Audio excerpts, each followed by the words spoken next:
Hi everyone. వర్షం పడుతుంటే అందరికీ తినాలనిపించేది బజ్జీ. సో, బజ్జీలో వెరైటీగా ఆలు బజ్జీ అయితే చేశానన్నమాట. ముందుగానైతే పొటాటోస్‌ని చెక్కంతా తీసేసుకున్నాను. ఒక 3 చెక్కు తీసేసుకొని ఫ్రెష్‌గా కడిగేసుకున్నాను. ఇదైతే చిప్స్ గీరుకునేది అందరి ఇళ్లలో కామన్‌గా ఉండేదే కదా! సో, దానికేంటంటే మనం తిప్పుకునే సైజుని బట్టి మనకి పొటాటో సైజ్ అనేది వస్తదన్నమాట. సో, చిప్పు సన్నగా, లావుగా అలా అన్నమాట. సో, మనకి ఎలా కావాలి అనుకుంటే దాన్ని అలా సైడ్‌కి ఉన్నది తిప్పేసుకుంటే సరిపోతుందండి. సో, నేను 2 టైప్స్ అయితే తీసుకున్నాను. ఎలా చేస్తే బావుంటదో అని. ఇప్పుడైతే కావాల్సినంత శనగపిండి తీసుకున్నా. అందులో ఒక 2 టేబుల్ స్పూన్ రైస్ ఫ్లోర్ కలిపాను. అలా వేయడం వల్ల క్రిస్పీగా ఉంటాయన్నమాట. కొద్దిగా ఉప్పు, కారం, వాము, జీలకర్ర, కొద్దిగా బజ్జీల సోడా యాడ్ చేశాను. యాజ్ యువర్ విష్ అది ఏసుకోవచ్చు, ఏసుకోకపోవచ్చు. ఇలా ఏసుకోవడం వల్ల కొద్దిగా పొంగుతాయి అనేసి ఏసాను. ఇప్పుడు ముందుగా పిండినైతే ఇలా మిక్స్ చేసుకొని కొద్దిగా కొద్దిగా వాటర్ అయితే యాడ్ చేసుకొని పిండి మంచిగా కలిపేసుకోవాలి ఉండలేకుండా.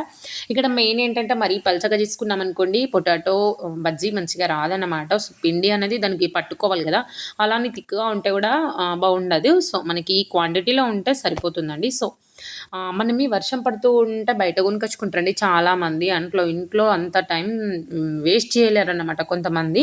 సో, అలా చేయడం వల్ల ఏంటంటే మనకి చాలా హెల్త్ ఇష్యూస్ వస్తాయి. నెక్స్ట్ మనకి మనీ పరంగా కూడా మనం లాసేనండి. ఎందుకంటే ఒక 50, 60 రూపీస్ ఇంట్లో ఇన్వెస్ట్ చేస్తే ఫ్యామిలీ అంతా తింటాం. అదే బయట ఇన్వెస్ట్ చేస్తే ఒక మెంబర్ మాత్రమే తినగలుగుతారు. మనీ పరంగా సేవ్ చేసుకోవచ్చు. ఇంట్లో చేసుకోవడం వల్ల అంటే హెల్త్ కూడా సేవ్ అవుతుంది.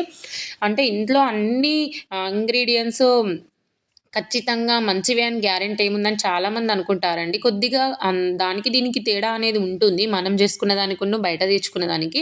సో, వాళ్ళు చాలా టైమ్స్ డీప్ ఫ్రై చేసిన ఆయిల్‌లో చేస్తారు. అది ఫ్రెష్ అయ్యుండొచ్చు, ఉండకపోవచ్చు. సో, ఏ పరంగా తీసుకున్న క్వాలిటీ అనేది మనం చేసుకున్నదే ది బెస్ట్ అని నేను చెప్తాను. థాంక్ యూ ఫర్ వాచింగ్ అండి. మన ఛానల్ ఎవరైనా సబ్స్క్రైబ్ చేయని వాళ్ళు ఉంటే సబ్స్క్రైబ్ చేసుకోండి.